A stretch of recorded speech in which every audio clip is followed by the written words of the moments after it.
에스겔서. 에스겔은 바벨론의 1차 공격 당시 예루살렘에 살던 제사장이었습니다. 바벨론은 도시를 전멸시키지는 않지만 1차로 이스라엘 사람들을 포로로 잡아가 버리는데 에스겔도 그중 한 명이었습니다. 이 책은 그로부터 5년 후 에스겔이 유대인 난민촌 근처에 있는 관계수로 뚝 위에 앉아있는 장면으로 시작됩니다. 때는 그의 30살 생일인 것으로 보이고 원래 그는 그 해에 예루살렘에서 제사장으로 임명될 예정이었죠. 그때 갑자기 에스겔은 이런 환상을 봅니다. 폭풍과 큰 구름이 다가오는데 구름 속에는 날개를 뻗어 서로 접하고 있는 4개의 기이한 생물이 있습니다. 이들은 각기 4개의 얼굴을 가졌고 곁에는 바퀴가 하나씩 총 4개 있었습니다. 그리고 나서 에스겔은 이 생물들의 날개가 눈부신 단상을 받치고 있고 그 위에 보좌가 있는 모습을 보는데 그 보좌 위에는 불처럼 사방으로 빛나는 사람처럼 생긴 형상이 앉아 있었습니다. 그 순간 에스겔은 자신이 무엇을 보고 있는지 깨닫고 이렇게 외칩니다. 이것은 주님의 영광의 형상이 모양이며 하늘 보좌의 전차를 타고 계신 하나님이시다.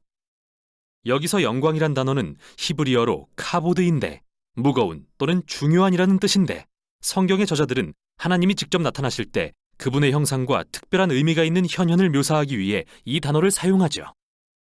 에스겔의 환상 속 모습들은 출애굽기에서 시내산에 나타나셨던 하나님의 모습과 매우 비슷하고 또 언약궤를 덮으셨던 하나님의 임재를 묘사한 것과도 매우 비슷합니다. 사실 이게 에스겔이 본 환상에서 가장 충격적인 것이었습니다. 그런데 하나님의 영광이 왜 바벨론에 임하신 걸까요? 원래대로라면 예루살렘 성전 안 언약궤 위에 계셔야 할 텐데 말이죠. 그래서 이 책의 첫 부분은 이 질문에 대한 고찰로 시작합니다. 더불어 에스겔은 이스라엘의 반역을 비난하기 시작하죠. 보좌에 앉으신 하나님이 에스겔에게 말씀하십니다. 그리고 그를 선지자로 임명하십니다. 에스겔은 이스라엘이 하나님과의 언약을 어떻게 깨트렸는지 다양한 방법으로 고발하게 될 것입니다. 이스라엘은 다른 이방신들에게 충성을 바치고 우상을 숭배했는데 이로 인해 이스라엘의 사회적 불의와 폭력이 만연하게 됩니다. 바로 그 결과 하나님은 에스겔을 세워서 백성들에게 경고하라고 하시는데요.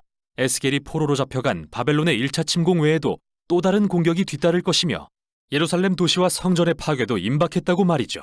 그래서 에스겔은 말뿐 아니라 다양한 방법으로 메시지를 전했습니다. 그는 시각적 연출을 하기도 했는데요. 예를 들어 길거리 공연 형식으로 대중 앞에서 정말 기상천외한 행동을 하기 시작했는데 이는 그의 예언적 메시지에 대한 비유 같은 것이었죠. 그는 작은 예루살렘 모형을 찍고 난 뒤 그게 공격을 당하는 것처럼 보이게 만들거나 머리카락과 수염을 완전히 밀고 난 뒤 그걸 칼로 내려치거나 가장 극단적인 행동으로서 대속죄일에 자신이 이스라엘의 죄를 짊어지는 연기를 했습니다. 또한 그는 1년 동안 한쪽으로 누워 쇠똥으로 불을 피우고 음식을 구워 먹었는데 이는 예루살렘이 포위당하는 동안 사람들이 먹게 될 더러운 음식에 대한 신호였죠. 그러나 그 중에서도 가장 낙심되는 나쁜 소식은 하나님께서 에스겔에게 말씀하시길 아무도 그의 말을 듣지 않을 거라는 것이었습니다. 이스라엘은 반역적이고 굳은 마음 때문에 에스겔을 거부할 겁니다. 이는 광야에서의 반역 이후 모세가 이스라엘 백성에 대해 묘사하길 언젠가 포로가 될 것이라고 한 예언을 상기시키는데요. 에스겔은 그 예언이 실현되는 걸 보는 불행한 특권을 누리게 됩니다. 그렇게 크게 실망한 에스겔은 자신의 역할을 이어갑니다.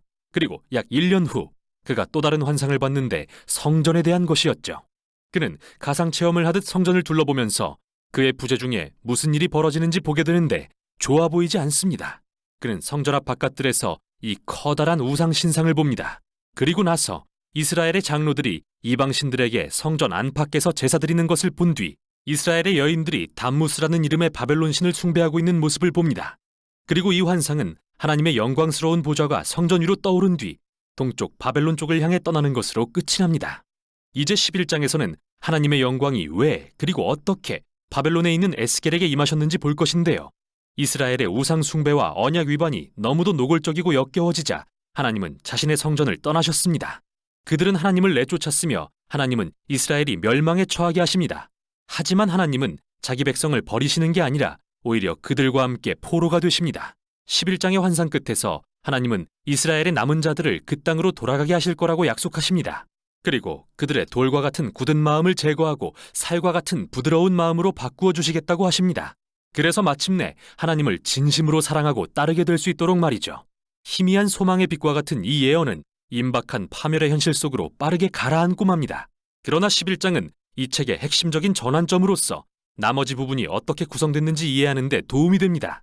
다음 세 부분은 모두 하나님의 심판에 대한 공표인데요. 첫째는 이스라엘, 다음은 주변 나라들, 그리고 예루살렘에 관한 것입니다. 그러나 그 후에는 11장의 소망적인 결론이 또 다른 세 부분으로 나뉘어 전개되는데요. 먼저는 이스라엘, 다음은 주변 나라들, 그리고 온 창조세계에 대한 소망에 대해서죠. 12장에서 24장은 이스라엘에 임할 하나님의 심판에 초점을 두는데요. 이 부분은 다양하게 구성된 시와 수필의 모음집입니다. 여기서 에스겔은 그가 즐겨 쓰는 비유와 우화를 보여줍니다. 그는 이스라엘을 불타 쓸모없는 나뭇가지, 반항적인 아내, 감옥에 갇힌 위험하고 사나운 사자 또는 두 명의 난잡한 자매로 묘사하는데, 이러한 묘사는 모두 이스라엘의 지각 없는 반역과 우상 숭배의 결과가 패망이라는 것을 보여주는 것입니다.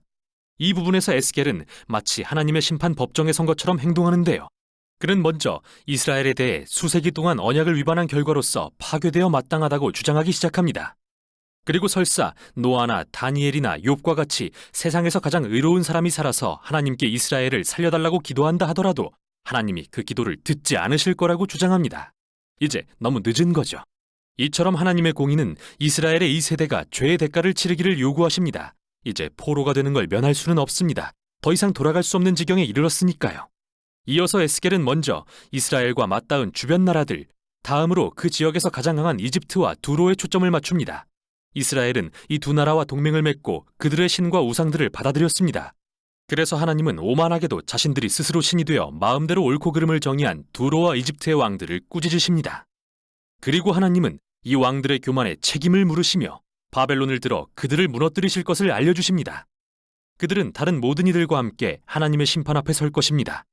이렇게 강렬한 두 부분이 끝나면 33장의 짧은 이야기가 나옵니다. 에스겔은 이제 방금 예루살렘에서 온 한 난민을 만나게 되는데, 그는 에스겔에게 바벨론이 예루살렘을 공격해서 도시가 무너지고 성전이 파괴되었다고 알려주죠. 에스겔의 암울한 경고들이 현실이 된 것입니다. 그러나 11장의 결론을 기억하시죠? 이야기는 아직 끝이 아닙니다. 그리고 다음 편에서 우리는 에스겔이 본 심오한 소망의 환상을 살펴볼 것입니다. 우선 여기까지 에스겔서의 전반부였습니다.